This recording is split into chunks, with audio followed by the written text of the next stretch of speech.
Naku, alaan mo! Blind item news, babaerong aktor, bantay sarado sa jowang aktres tuwing may taping.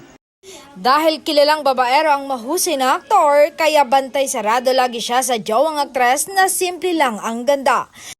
Naichika nga ng taga-production ng TV show na laging kasama nitong dumarating sa set ang kanyang girlfriend, at dahil kilala rin naman siya ay naichika nito ang mga taga-production. Hindi kasama si aktres sa project ni aktor pero lagi-lagi siyang present sa shooting.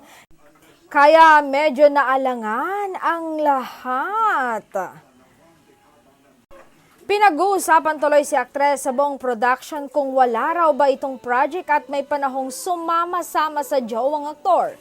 Marahil wala kasi nga nakakasama Napaisip din kami dahil mauhusay si aktres. Pero bakit nga ba wala siyang project?